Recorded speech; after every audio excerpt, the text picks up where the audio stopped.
Welcome back to Half the Battle. I'm your host, as always, Daniel Levy, your co-host, Shaq. We're going to be talking UFC Vegas 5, Derek Brunson versus Edmen Shahbazyan. And Shaq, it's going down this Saturday night in Las Vegas, Nevada, back at the Apex. Edmen Shahbazyan taking on the perennial top 10 Derek Brunson. You already know the deal here. A win over Brunson, that means you enter the top 5. Yeah, I mean, if you can beat Derek Brunson, that means you belong places. I mean, just look at the Brunson's last few losses. Jacare, he's a legend. Israel Adesanya is the current champion. Fought Yoel Romero back in the day. So you're 100% right. And Shahbazyan, I mean, the run this kid's been on, at the age that he's at is super impressive. We know he comes from Coach Edmond Taverdian's gym down there in Cali, and he comes from that Rousey lineage of some sort. So, he's been destined for this, and now we're going to see what he's, really made of. Because if you can knock out Brad Tavares like that, Brad Tavares, look at his losses, Adesanya, Romero, and who was and Edmond. So, and Whitaker. Yeah. So if you can beat someone like that in that impressive fashion, you might be destined for great things in the middleweight division. So we're going to find out on Saturday. Yeah, look, this is the second top 10 opponent that Edmen Shahbazyan has fought, but he handled the first one accordingly. I mean, I haven't seen anyone run through Brad Tavares like that since pre-Reebok when Robert Whitaker did in 48 seconds. So it was very, very impressive. And, I mean, there's a lot to talk about with this main event. Obviously, we're going to get to it soon, but, one of the big talking points I'm sure we'll get to is that with Shahbazyan, 11 wins, 10 first-round finishes. So the one time we saw him go out the first round, things did get sketchy. However, I do disagree with that fight being scored a split decision. I thought it was a clear 2-1 for Edmen Shahbazyan, Shaq. Oh, you're talking about the Stewart fight. Yeah, I thought he won the first 2 rounds as well. So, yeah, I agree. Well, Shaq, let's get right down to business, because first up in the bantamweight division, we got a matchup between Chris Gutierrez, he's 15-3, and Cody Durden is 11-2. Currently, they got Chris Gutierrez minus 340. The comeback on Cody Durden is plus 280. Well, Shaq, obviously, Chris Gutierrez was very, very impressive his last fight. Cash a nice bet for us against Vince Morales, and it was literally the kind of fight where Vince Morales stood back, ate those kicks all day, and when his leg finally gave out, he had enough. But, Vince Morales wasn't out there going forward. He wasn't mixing in takedowns. I mean, he literally got his leg kicked off from bell to bell, and I don't think we've ever been high on Vince Morales, ever, and he's 1-4 in the UFC. So this is kind of a different matchup here with Durden, because obviously we're very familiar with Durden, comes from the NFC scene, commentated his fights before. I mean, we saw this dude fight in a fucking cafeteria in Duluth once. I know you remember that shit, Shaq. But basically, as far as this fight is concerned, stylistically, it's interesting, because one thing I know about Durden is that he's not just going to hang back and trade kicks with a guy like Gutierrez. And that already right there is enough to make you be like, okay, well, what's his path to victory? Well, we know in the past that wrestlers have given Gutierrez fits, and I'm not even talking about Raoni Barcelos, who's a world-class black belt. Even guy like UFC rejects like Jared Sanders were able to get these 3-round decisions based off wrestling. Now, I know that Gutierrez all-around game has improved. However, we haven't really seen that ground game tested, because guys like Ryan McDonald, guys like Vince Morales, they're not wrestlers. They're not really going to push him and make him test that part of his game. So the last 2 times we saw it were against Geraldo de Freitas and Raoni Barcelos. And Geraldo de Freitas, I like him. The thing is, he doesn't really have a wrestling background either, but he was still able to get takedowns. Now, here's the thing with Durden that's important for this matchup is that he goes forward the entire time. He doesn't strike when he doesn't need to strike, and he will actively shoot for takedowns. He will pursue the takedown the entire time. So if he can get this takedown here against Chris Gutierrez, I think he's got a path to victory. It's just about if it gets stuffed and then they're forced to stand. At distance, Gutierrez is going to have a big edge with the kicks, but in the pocket, that's where it could get interesting, because even though Gutierrez does have some nice counters, Durden can bang too, and he's a guy that actually did a little pro boxing, a little pro kickboxing, so that he could feel comfortable in every area of the game, because he mostly gravitates towards the wrestling.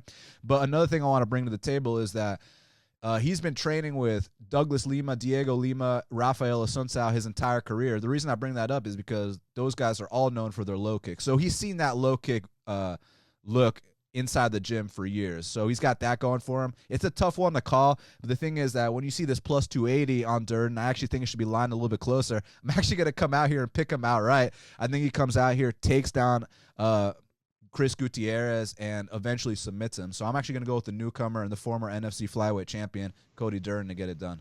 Yeah, I've seen Durden fight a handful of times, front row. A tough kid that comes forward. I've seen him fight Scoggins' little bro. Scoggins' little bro is actually better than his big brother. A lot of people don't know that, but I saw Durden fight Scoggins. I've seen a couple other fights early on in his career. Tough kid. Had a good build up, necessarily didn't fight the best opponents up until recently, just knocked out John Sweeney in the very first round, which is very impressive to do because Sweeney, has a couple of good wins himself. So yeah, Durden, he usually fights at flyweight, you can't forget that he is taking this up a weight class against Gutierrez, and Gutierrez is a guy, man, I've known him for a while. I remember when he was in World Series when he had that big upset, I think it was like plus 600 or plus 700 against Timur Valiev, who was supposed to be on this card. He pulled off a big upset way back then, and then kind of had a couple losses. And in the UFC, man, I actually think Gutierrez is more underrated than overrated. I feel like mentioning the Freitas fight, I feel like he's not getting enough credit in that fight because, man, when you look at the height and reach advantage that the Freitas had on him, and the way he's injuring these guys' legs, man, it's like he hurt De Freitas. I think De Freitas broke his leg on the very first few calf kicks. His leg went out on the third one. And then we saw what happened to Vince Morales. I think Gutierrez and these Factory X guys, they got very good footwork, very good movement, very hard to track. They're very good point fighters. Him, Martinez, Royval, and those guys, man, I feel like they got a very underrated team down there. And Durden's a tough kid. I know he's going to move forward. I just don't think he's ready for this level of competition yet. I think Gutierrez is better in every aspect of the game, even in the grappling, man, because the Freitas, he ain't known for his wrestling, but he's still a jiu-jitsu black belt that was coming off a landslide victory over an undefeated guy from Team Nogueira. So I feel like Gutierrez has definitely leveled up around the last year or so. He's got that soccer background with the kicks. I think Durden probably starts off, energetic, tough, but I feel like the second he gets his range with the kicks, it's going to be a game over. So I'm going to go with Gutierrez by, I'll say, third round stoppage. So one quick thing, because a lot of the fans ask me about what happened in Durden's losses and this and that, just because, I'm very familiar with him. So the Scoggins fight was basically yeah. Well, Scoggins' little bro ain't a kickboxer. He's a wrestler. Yeah, so basically the Scoggins fight was a case where it was wrestler versus wrestler. The bigger wrestler, which is what Scoggins was, kind of pinned him up against the fence and, kind of won the wrestling fight basically for 3 rounds. And then the fight with Ryan Hollis was a case where he was a little bit cocky. He dominated the kid, made one mistake, got his back taken, got choked out, didn't tap, went to sleep, so that's good. But look, he's paid his dues. And the John Sweeney fight, after I saw that fight, because going into that, I was like, dude, that's going to be a close fight. Could go either way. I'm not really sure who's going to win. And he ran through John Sweeney in a way where I texted him. I was like, dude, be ready for that call because that was a UFC level performance. 2 days later, he got the call. So let's see what he does on Saturday night. Now, next up in the featherweight division, we got a matchup between Jammal Emmers. He's 17-5, and Vincent Cachero is 7-2. Currently, they don't have any odds on this fight. However, I'm pretty damn sure that Jammal Emmers will be favored in this spot. So, I mean, Shaq, look, at least, for most newcomers, they don't really have experience with UFC-level competition. Vincent Cachero has been in there with 2 UFC vets. He's been in there with Casey Kenny and with Nohelin Hernandez. Beat Hernandez, lost to Casey Kenny. And Jammal Emmers, look, he's super talented. He's super skilled. He's athletic. He's got size. But there's certain things in the fight IQ that I do not like. That first round against Giga Chikadze. I understand Giga, is a super credentialed kickboxer. He's a very dangerous opponent. But I didn't like that Jammal basically took that first round off. And I think that Giga won the first 2 rounds. But the first round, that was like, dude, like, just give me this much effort, Jammal. You know what I mean? And there's been other fights, the Julian Erosa fight, he got knocked out. But then on the flip side, he's got some good wins too. He actually beat Corey Sandhagen, beat Alex Hernandez. I thought he was going to lose to Timur Valiev, but here against Cachero, I think he actually has a good shot, and I'm going to go ahead and pick him. I'm going to say Jammal Emmers gets his first UFC win Saturday night. Yeah, Cachero's a tough guy. He fought Casey Kenny. I know Casey Kenny knocked him out unconscious with a knee, if I'm not mistaken. And, he beat Nohelin Hernandez. So, and he's a bantamweight. So we know what the deal here is. Jamal's going to get his first UFC win here. And, I guess, Jammal, I feel like his issue, the big question in the Valiev fight was, does this kid have the initiative to, go for it? Is he going to hold back? I feel like you said athletic talent side, especially against Valiev, who was a bantamweight. It's a matter, he had the skills to do it. It's just a matter, is he going to let it go? So, I think in this fight, he'll probably be a little bit more comfortable. This kid's coming in short notice, up a weight class. So, we'll go with Emmers for the win. Now, next up in the light heavyweight division, we got a matchup between Ed Short Fuse Herman. He's 24-14, and Gerald GM3 Meerschaert is 31-13. Currently, they got Gerald Meerschaert minus 160. The comeback on Ed Herman is plus 140.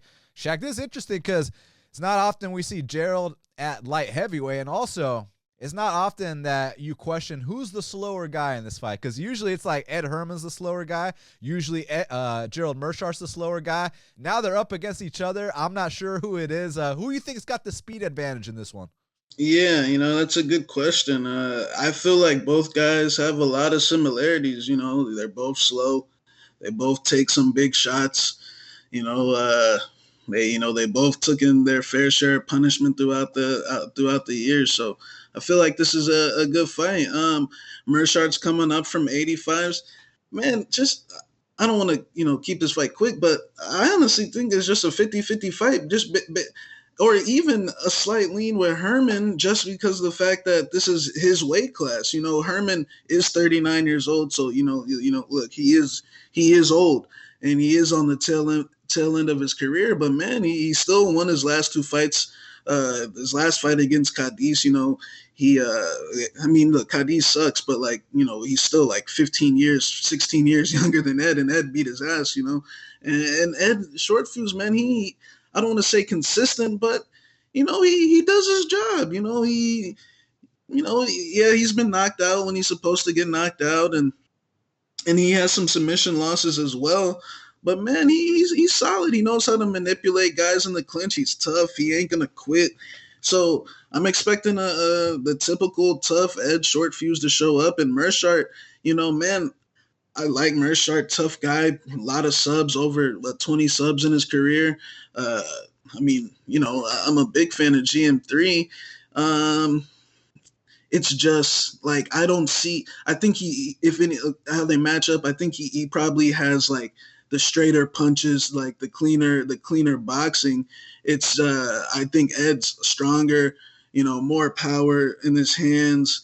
Better clinch work, and on the ground, I really don't see Gerald being able to pull off one of like how he did against Trevin, where Trevin honestly just made continuous dumb mistakes on the mat. I don't see Ed Short Fuse really even getting into some spots like that. I know he's been taken down in the past by college wrestlers like CB and stuff like that, but I just don't think Meerschaert's honestly capable of that, man. So I feel like this is going to be a tough slobber knocker. Two grizzled vets. The body kick could be there for Meerschaert. I'm interested to see if he can chain takedowns for 3. I don't think so, man. I personally don't think so. I'm gonna go with Short Fuse. I think he's a little tougher in the clinch, bigger, stronger. This guy was actually getting ready to fight Da Un Jung, who's one of the top prospects at 205, and he's been training for that fight for a while. Meerschaert just got knocked out too. How long ago was that? Not that long ago, huh? Month or two. Yeah, a month or two ago. I don't see any particular area where I say Meerschaert can just dominate him in, and I honestly just don't see it. So I'm going to go with Short Fuse. I think at least it's a 50-50 fight. So, I'm going to go with Ed at 39 years old to be on a 3-fight win streak. Yeah, look, this is interesting for a lot of reasons. With Gerald Meerschaert, I got a lot of questions because it's like, look, he just got knocked out basically last month.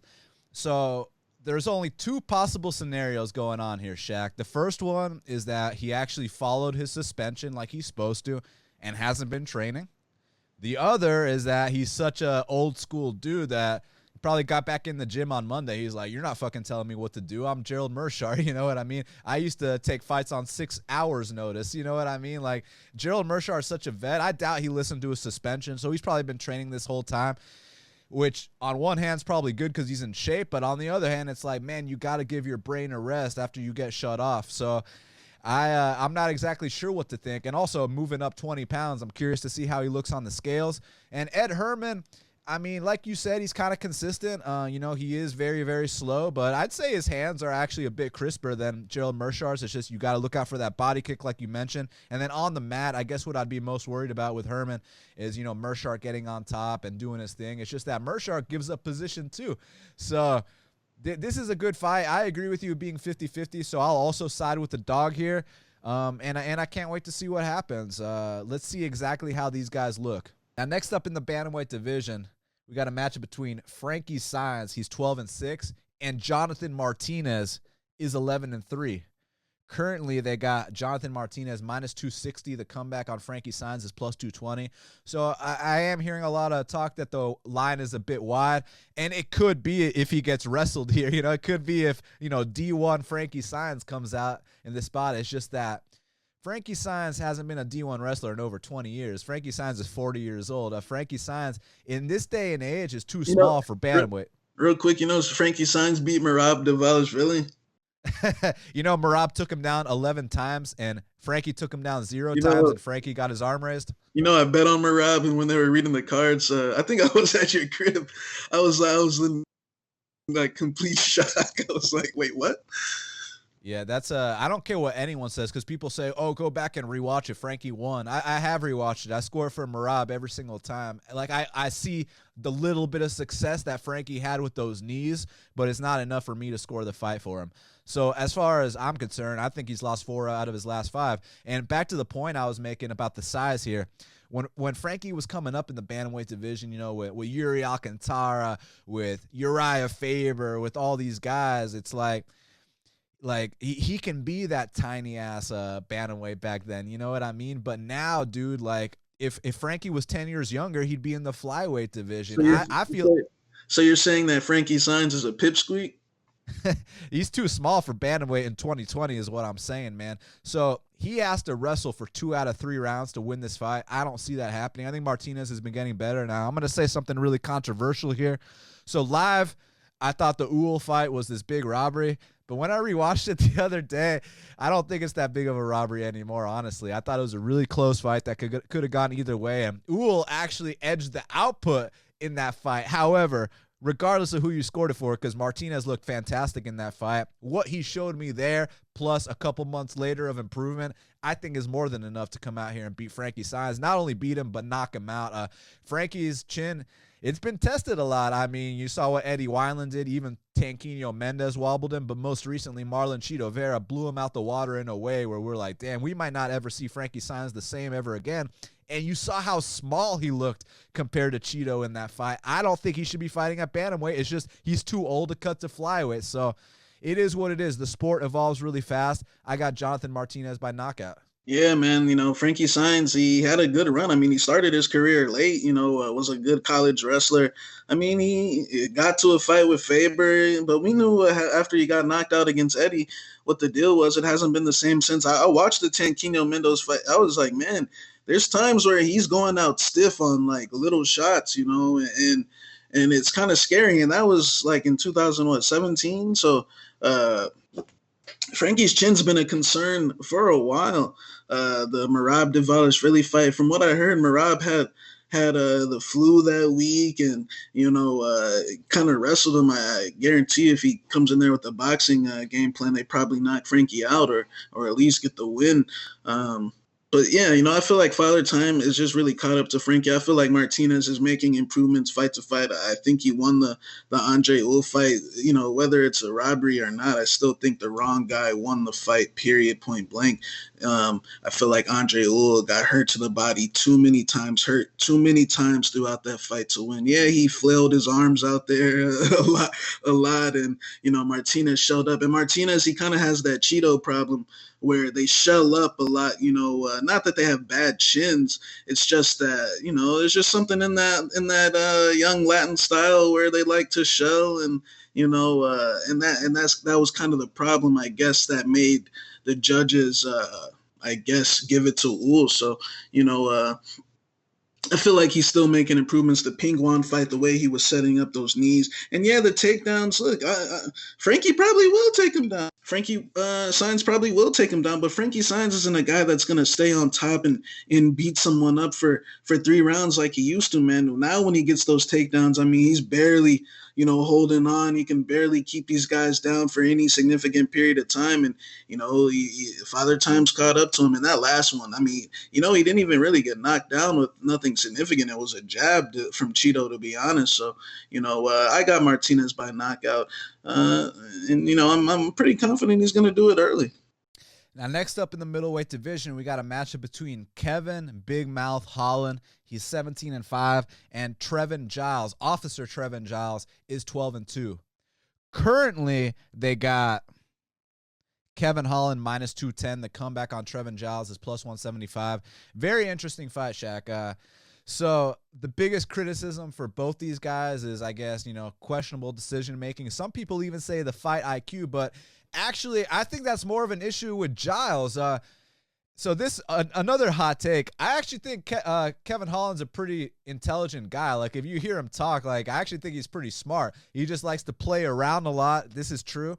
But, like, I don't feel like he played around in his loss to Brendan Allen. I don't feel like he lost because he was in there screwing around. I feel like he lost because a black belt took his back and choked him out. It was what it was, man.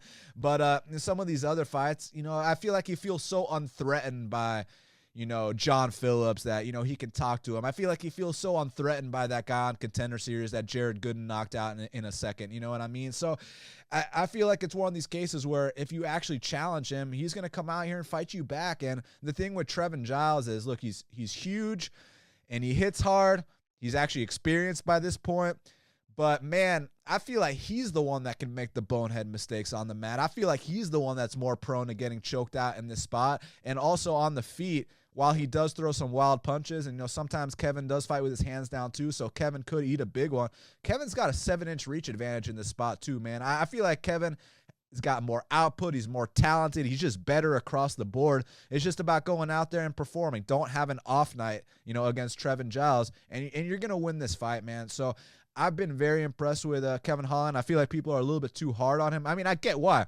He sometimes makes shit a little bit more closer than it needs to be against guys that he's much more talented than. But I'm hoping the Brendan Allen fight was a wake-up call that, hey, you're not invincible. But, I mean, look, this is a guy that knocked out Jeff Neal. Kevin Holland is tremendously talented and gifted, and he's a good fighter. So I'm going to take him here over Trevin Giles. I think he submits Officer Giles. Yeah, man. Both these guys, they go way back from, the Texas scene, and, they got some good wins. Trevin beat Brendan Allen. He beat Ryan Spann, and Holland lost to Allen, beat Jeff Neal. Holland lost to Curtis Millender. I'm just kidding. But, both these guys, they go way back. I think Holland said he asked Giles to train one time, and Giles kind of brushed him off. So we'll see what he does about it. Yeah, but I feel like I agree. I feel like Giles kind of when you think of his last 3 fights, Cummings, Meerschaert, and James Krause, I feel like Trevin was a lot more green than people realized. And I feel like that was covered up just because he had those names on his resume, like Brendan Allen and Ryan Spann and some of these other guys, man. I feel like Trevin was really green. He was young, and he really hadn't fought top-level competition. Then you put him in there with some tough vets with a lot of fights, and those mistakes on the ground, they came to light. And in his last fight against James Krause, who, I actually bet on Trevin in that fight at dog odds. I forget the line, but right away the fight starts, and they're putting him in there with these guys with good ground games, and he's just a step behind. That's just the facts about it. I mean, he's behind in comparison to these guys. He's fighting another good submission artist. I mean, James Krause took his back right off the bat on 1 day notice and nearly had him out of there. But I disagree with this notion that Krause, clearly won that fight. I disagree 100%. I feel like Trevin definitely did enough to get the win there. But yeah, on the feet, I feel like Kevin sometimes, I don't want to say that Kevin doesn't like to get hit, but I just feel like sometimes, he could be doing more. He could be, using his range more, throwing his jab out there more. But yeah, I do think he's a better fighter in every aspect of the game. But Trevin, man, I feel like, big dog odds. He is athletic, he is powerful, he's young. Maybe he is live, but and I also have another suspicion, real quick. I also have another suspicion that Anthony Fluffy Hernandez is not UFC level, but we'll see. We'll see how that carries on throughout his career. But yeah, I'm gonna go with Kevin Holland. But there has been moments in some of these fights, like the Di Chirico fight, even though he got the nods, the Meerschaert fight, and things like that, where he could have done more. But maybe that Brendan Allen fight was what he needed. He needed that ass whooping to really finally wake up. So we'll see. Now, next up in the lightweight division, we got the rematch between Bobby King Green. He's 25-10-1, and Lando Vannata is 11-4-2. Currently, they got Lando Vannata -150. The comeback on Bobby Green is +130. So, Shaq, it's the rematch. The first fight ended in draw. And they had Lando favored the first time too, but he was like a -260 the first time. This time, it's over $1 less at -150. Do you agree with Lando being favored here, or do you think that there is some value on Bobby Green based on the first fight being a draw? Man, it's going to be a good fight. I feel like it's going to be another. I feel like, firstly, both guys are not in the same, health shape wise as the first fight, man. And I don't want to say more so, especially Lando, but I feel like both guys have slowed down. I mean, it's just the honest truth. I feel like both guys still are tough, are going to hang in there. Bobby, even though he necessarily hasn't seen the results, I mean, going into his last fight, against Guida, a lot of people were saying, man, should he be favored that high? I thought he should have, just based on the fact that, man, at least, these fights are like tooth and nail. Like, they're going down to the wire with guys like Trinaldo. Like, he can still take that type of punishment, or against Magomedov and some of these other guys that I mentioned. The only guy that's really beat his ass, he's never been dominated. The only guy that's knocked him out, handled him, is Poirier, and that's it. Lando Vannata, on the other hand, I feel like he's probably the more got at least a more wider array of attacks. But man, I feel like the guy now, the guy I saw fight Medeiros, even though he won every round, but Medeiros doesn't. In my opinion, man, I don't want to say Medeiros is done, but he ain't looking too good, man. And I just feel like Lando is just a lot slower. Him trying to throw some of those spins and fight with his hands down. And, both guys are going to fight with their hands down. Even though Lando's younger, I necessarily just don't see that big speed gap in between the both guys, going into the first fight. So I feel like it's a 50-50 fight. Honestly, I feel like it's going to come down to who's throwing more, who's got better cardio. Man, I'm going to go with Bobby Green, man. I feel like he's when it gets in the late rounds, he's going to be a little bit more intense, have a little bit more left in the tank, kind of similar to the first fight. But, he's got to watch out for that big shot from Vannata. He still drops a lot of these guys like Frivola and, Bobby and some other guys as well. So I just feel like it's going to be a close fight. Both guys bloodied up at the end. Both guys fighting with their hands down, going to be opportunities for both guys to get their shots in. But man, sometimes I just feel like, I don't want to say Bobby's tougher than Lando and Lando doesn't have heart. I'm going to just say the difference why I'm going with Bobby is because when Lando starts getting beat up and things start not going his way a little bit, he kind of just shuts down, and like the Casey fight, a couple calf kicks and the fight's over, or even the Frivola fight, he's got that big first round, and then the next 2 rounds it's like what the fuck, Lando. As where Bobby, I just feel like he's losing because he's fighting like a young prospect like Close or Trinaldo, who's like borderline top 15. So I'm gonna go with Bobby. Yeah, look, since the first time they fought, Lando Vannata's gone 2-2-1, and Bobby Green's gotten 2-2. So they basically had similar results. But I like the way Bobby Green's been fighting better. I feel like he fights with more spirit, with more heart. Like Lando comes out hard in that first round, but after that, historically speaking, his output kind of wanes, and he gasses out really visibly in these fights, man. And I kind of line this a pick 'em myself, so I do lean with Bobby Green as well, being that it's not a pick 'em and that there's some dog odds on him. I think he can take over the second and third again like he did the first time. It's just don't have such a bad first round this time. Don't get almost knocked out and this and that, because had Lando not landed that illegal knee, it would have either been a first round knockout or a decision win. But it wasn't either because he fucked it up. You know what I mean? And that's not the first time Lando's gone to a draw either. So Lando's one of those guys, if he can't get that first round finish, most likely he's not going to win. I know he's coming off a decision win, but credit to what you said, that's the worst I've ever seen Yancy Medeiros in all his fights combined. I've never seen Yancy look like that. I don't know if it's that new vegan diet. I don't know what the deal is. Maybe the drop back to 55. Maybe he should have stayed up at 70s. Whatever the case was, Yancy, that was more about how bad Yancy looked than about how good Lando looked, in my opinion. So I just think that Bobby probably, lands the crisper shots on the feet in the second and third round and edges the decision. I mean, look, Bobby just went toe-to-toe with the so-called cardio king of the 55 division, or the old cardio king, Clay Guida. So, yeah, I'm gonna go with Bobby Green here, and I think he probably most likely wins a decision. Now, next up in the welterweight division, we got a matchup between Vicente Luque, he's 18-7, and Randy Brown is 12-3. Currently, they got Vicente Luque minus 210. The comeback on Randy Brown is plus 175. So, Shaq, I feel like all of Randy Brown's career, I've been trying to figure out what the deal is, and I think I might have finally figured it out, man. So, Randy Brown has got the size. He's got the athletic tools. He's super talented. I think the thing that's been missing this entire time is the mean streak. I don't think he's that mean, and I think that's actually what's been the issue this whole time, because we were expecting, this first round finish against Mickey Gall, and that fight was way closer than it needed to be. Like, there's no reason he should have lost any rounds against Mickey Gall, and there's no reason he shouldn't have not finished him in the first round.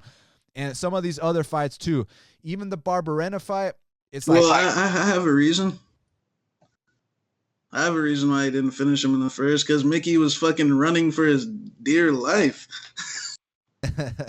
It's interesting, man, because in that Barberena fight, and we were there in attendance in Greenville, and it was the cleanest performance of Brown's career, but there wasn't really any resistance back. And yeah, that's credit to how amazing he was. He played that long man game. And look, if he can do that here, if he can keep Vicente on the outside and use those long ass strikes, keep him away, maybe even catch him with something coming in, because eventually Vicente is going to get knocked out. It's just a matter of time. I mean, this guy gets hit way too much, as everyone already knows, but he's also a winner. He's won 10 of his last 11. Vicente Luque wins fights. And I feel like the calf kicks are going to be major weapons here. Randy doesn't check kicks for whatever reason.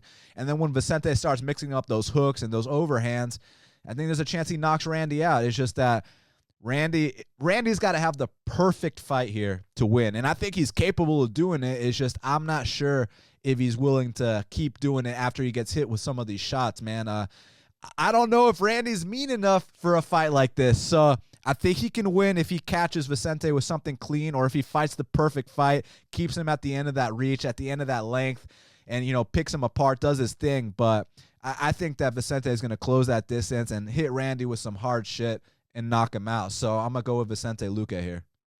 Yeah, man, this is a really good fight, because I feel like Vicente Luque is one of the most violent guys in the division. Big power, big calf kicks, the Darce chokes, the submissions as well. And Randy, I feel like you said, he's had the talent for a while. He was the original looking for a fight guy. And I feel like, man, he's finally developed. And like you said, and maybe it was a little bit of the mean streak, or just sometimes these things take time, man. And, you only came in the UFC like what, 6-0, 7-0, man. This shit, sometimes these things take years to develop. So I feel like now he's finally arrived. Now, as far as how they match up, like, I like Vicente Luque, but I'm not going to lie, like, prior to his fight with Wonder Boy, I was watching tape on him, and I'm like, yeah, he's got these big vicious finishes, and they're nice, but there's just real quick, and I don't like to bring up the competition level thing, but like he's got the wins over Bilal and Nico, 2 wins over Price, but like a lot of those men were against like Krantz and Nico Price and these guys, like in comparison to Randy Brown. Personally, I just feel like they're not nowhere as near as athletic as Randy. They don't have the technical prowess as Randy when they're at their best. I like Nico Price. In going into the rematch, I said my exact words is like, I love Nico Price as a fan, as a guy watching the sport. But make no mistake about it, Nico Price, unfortunately, me and you both know that it's going to end real, real ugly for him, just because he blocks punches with his head. And I feel like, yeah, Vicente dropped him and beat on him, but let's be honest here. Yeah, it's Nico Price, good win. I'm not discrediting that, but it's like the counters are so easily there against a guy like that who, throws lazy jabs in the pocket, doesn't have the length, he blocks punches with his head. Against Brian Barberina, the count. One thing I'll say about Randy, the reason why I rate his win over Barb, his performance against Barb, and Barb was coming off the Vicente fight, so Vicente definitely kind of warmed him up for that. But man, when all these other guys fight Barb, there's hairy moments in each of those fights. Even when top 3-4 Leon Edwards fought Barberina, he got dropped. When Warley Alves fought him, he got finished.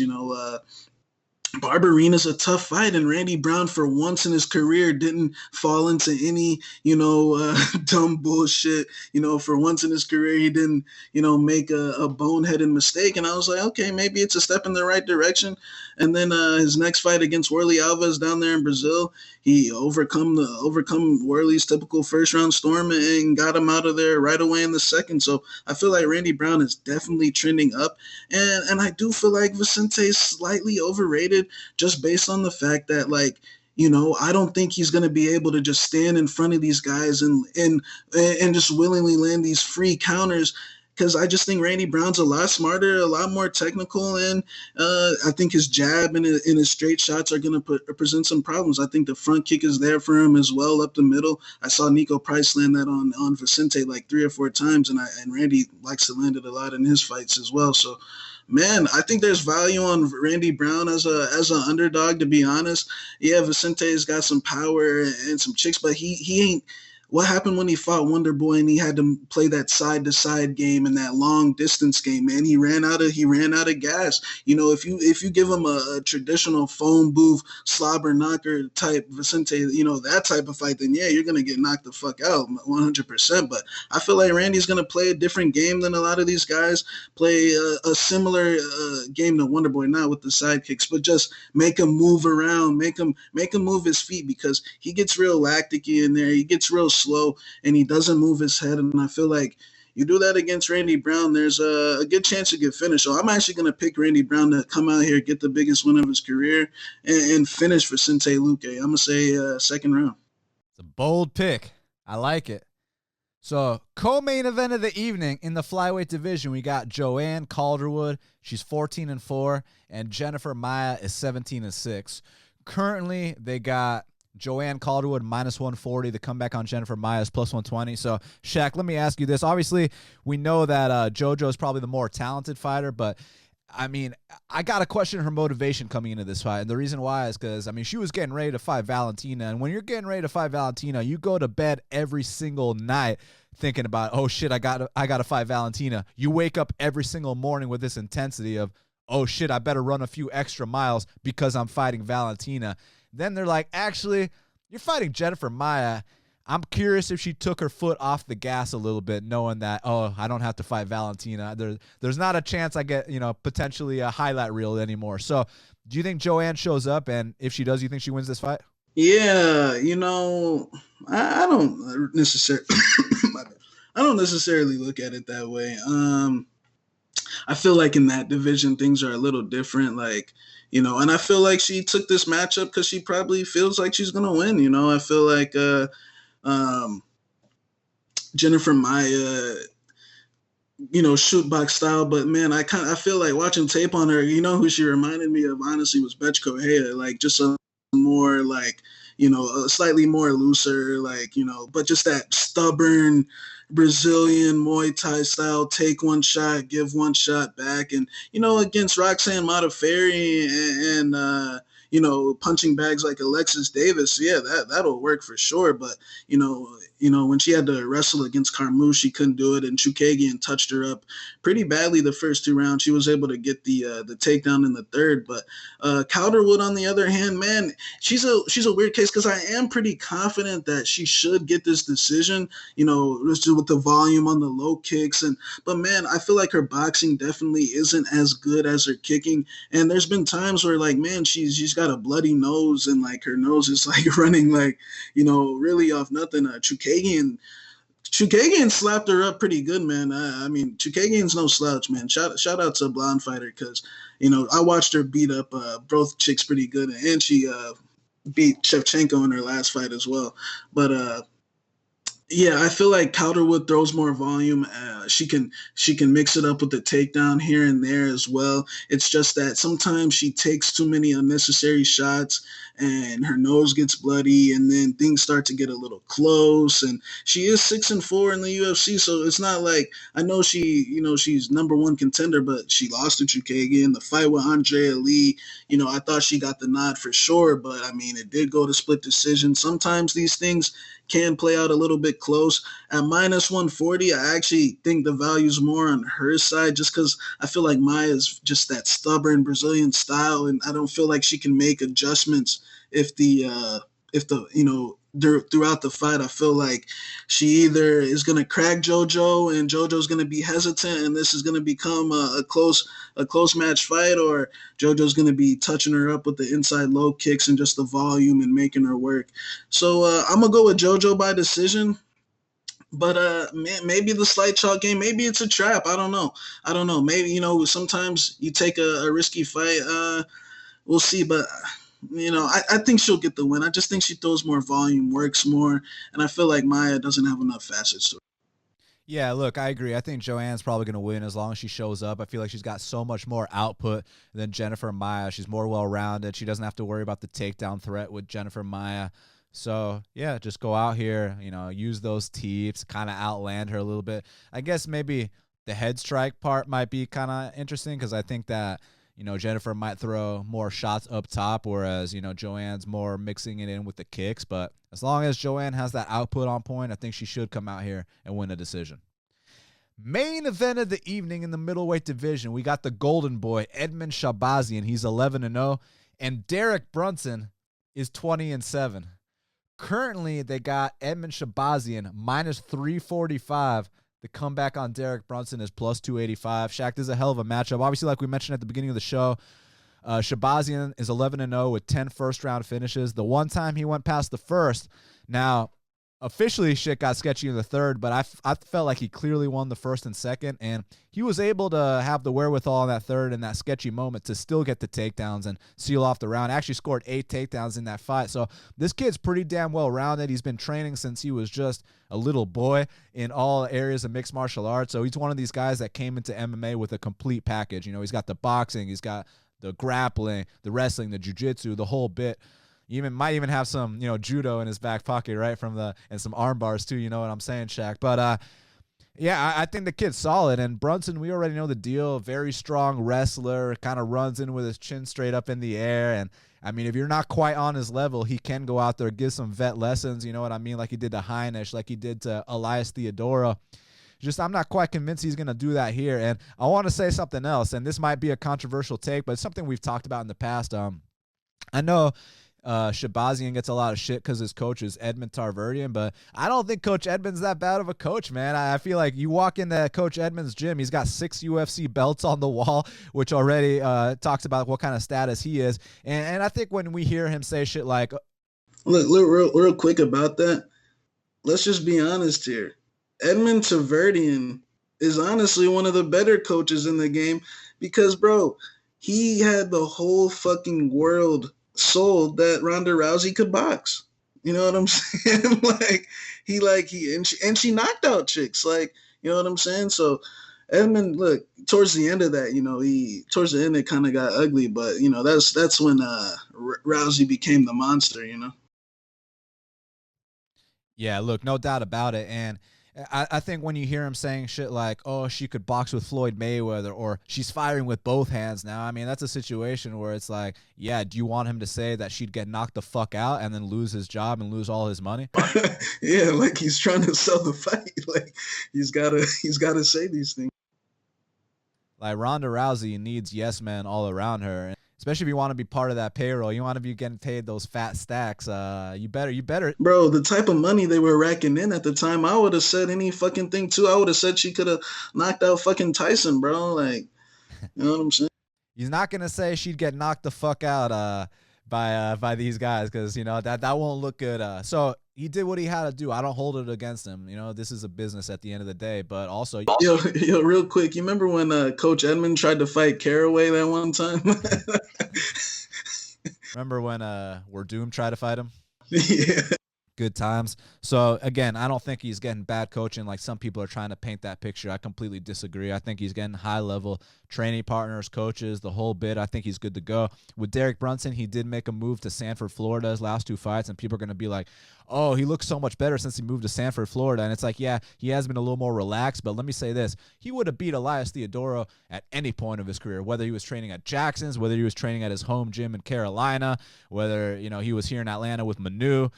I don't give a fuck where Derek Brunson's training. He's beating Elias Theodorou anywhere, any day, anytime. So to me, that's not like, oh, this is Sanford, Florida Brunson. Like, this is title run Brunson. Is it Sanford MMA or is that the actual city? Well, that's the city and the gym. Oh, okay. Yeah, it's Sanford MMA is the name of the gym in Sanford, Florida, which is like right next to Orlando, actually. My bro used to live in Sanford for a little bit. It's quite the spot. A lot of trailer parks, a lot of alligators. And then they got this gym there, so at least they got something to do. You know what I mean? But look, Derek Brunson, I think that if it's a wrestling fight, if it's a wrestling match in there, I think that's Derek Brunson's best path to victory. If he can kind of, get it into the second round, get on top of Shahbazyan a couple times, and maybe gas him out. It's just, I don't really see that happening. I feel like for Derek to close the distance, he still has his old attacks he used to do. He's still going to lead in with that chin straight in the air. And one thing I like about Shahbazyan is he's not out here throwing unnecessary hooks, and he's not brawling and slinging haymakers. His shots are pretty straight down the pipe. I like that about him. And, he's got a solid jab, a nice 2, and then obviously the head kick is on point. He disguises that really well. The kid's got takedowns. He's the complete package. It's just, this is a step up in competition. The best guy he's ever fought in his entire career is, Brad Tavares coming off the Israel fight, so a washed Brad Tavares. But look, he handled him accordingly, and I think he handles Derek Brunson accordingly too. And I'm glad they took this step with Edmen Shahbazyan. This is the right fight to take. Guys like Whitaker had to fight Tavares and Brunson. Guys like Izzy had to fight Tavares and Brunson. Now it's Shahbazyan's turn. Let's see exactly what he's got. If he comes out here, gets this first round knockout, we go ahead and move up into the top 5. If he kind of edges a decision, then maybe, we keep him in the top 10, but we take it a little slower. So it's really up to Edmen. What performance is he going to have? I say he comes out here and gets the knockout. Yeah, man. I think Shahbazyan, what separates him from the pack, in my opinion, is just his mental. Most young kids, like, for example, you see guys like, young kids put in his position, like, for example, like Maia, for example, he's got 2, and I think Maia was good, like, make no mistake about it, but let's just be honest here, he's fought 2 bums, and fucking he's out here talking to McGregor and Nate Diaz and Masvidal and Kamaru, saying how he would smash them when, I'm not saying that he wouldn't, at least some of them, but I'm just saying, like, bro, you got to work your way up. Or like Sean O'Malley, for example, you can catch him, daily saying, hey guys, how am I gonna finish Cheeto? or talking shit to Peter Yan, where it's like, bro, like, if Peter Yan ever got his hands on you, like, you're not ready for that. But I like this kid's mental. You don't see him, engaging in any dumb shit like that. He's been well groomed for spots like this, and I think he knocks Brunson out in the first round, man. I feel like Brunson, like you said, I feel like Ian Heinisch is good, but he doesn't have that dynamic ability like Edmen Shahbazyan. Shahbazyan's been boxing his whole life, got trained in MMA. There, he learned all the skills all at one time. He's got 14, 15 years younger than Brunson's old enough to be his dad. I'm just kidding. But I think Shahbazyan's something special. And I'm not saying future champion this, future champion that, because I feel like a lot of times people can get carried away saying those things like that. But I feel like I do see him at least fighting for a title. I feel like he's going to come out here and knock Brunson out. I feel like make Brunson faint, put him on the back foot, and I feel like Brunson will make a mistake somewhere down the line. Look at the Heinisch fight. He almost got knocked out with the right high kick right off the bat. It was just when they tied up, Heinisch has been taken down in the past, and Brunson was able to exploit that. So, I'm going to go with Shahbazyan by first round knockout. And, maybe even, man, if he gets this, who should he fight, man? If he knocks him out in the first round, who should he fight? My boy Jack or fucking who? There's a lot of options.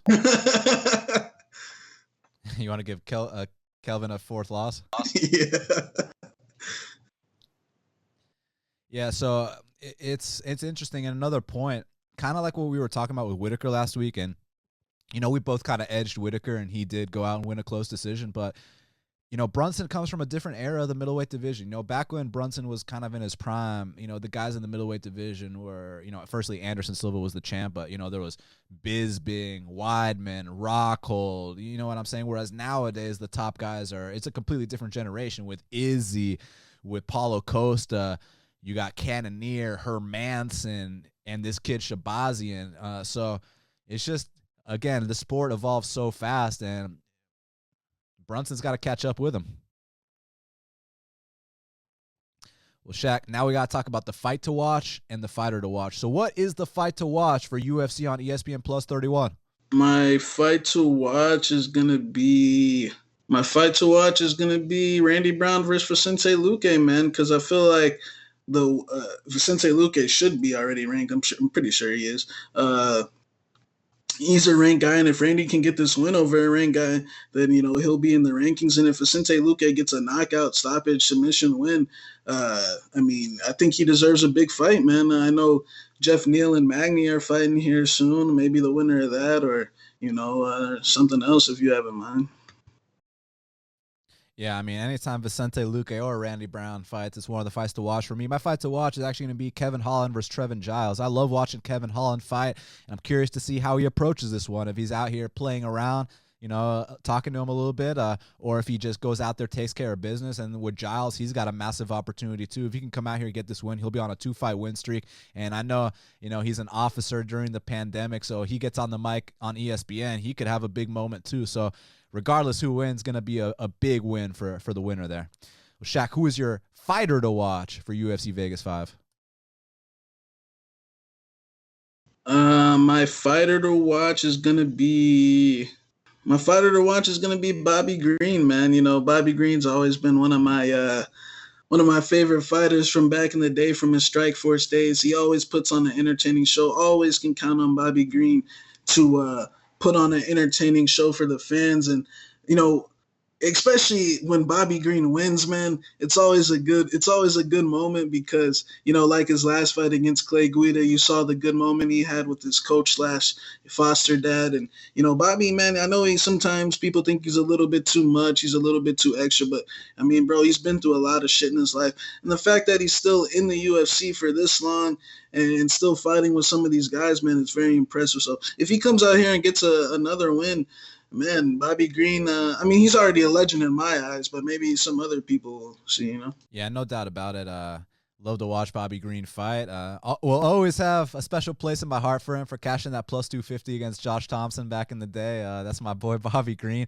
For me, look, my fighter to watch has got to be former NFC flyweight champion Cody Durden. It's always awesome when guys from our regional scene get signed to the UFC, and it's actually been a while since we've had one get the call up. You know, a lot of guys are close. You know, Jared Gooden could be up next on the docket, but honestly, the last guys to compete in the NFC, I mean, we're looking at, Diego Lima, we're looking at Rafael Asuncao, even Hannah Cyphers, right, which was back in the Wild Bills days, but really, Diego Lima is probably the most recent one. Yeah, Alon Cruz, he fought once there. Who else? Cyphers. Yeah, you're right. Alon Cruz was actually the last NFC guy to compete in the UFC. But he wasn't really like, okay, one fight still means you're a vet no matter what, by definition. You're right. But that was his only fight in the NFC. He won, so you got to give him credit. But like Diego was like a mainstay. Cody was like a champ. So, man, let's see how he performs. He's my fighter to watch. Well, Shaq, we did it. It's going down Saturday night in Vegas. Shahbazyan versus Brunson. They can get our plays at bestfightpicks.com. Use my promo code DAN25 for 25% off. Use Shaq's promo code SHAQ50 for 50% off. Use our code 2020 for 20% off the VIPs at bestfightpicks.com. Follow Shaq at MMA Genius 05. Follow me at Best Fight Picks. Subscribe to Half the Battle on iTunes, SoundCloud, YouTube, Stitcher, Spotify, all the places where we are available. Truly, truly appreciate all your support. We will be back next week. And until the next time, let's cash these bets.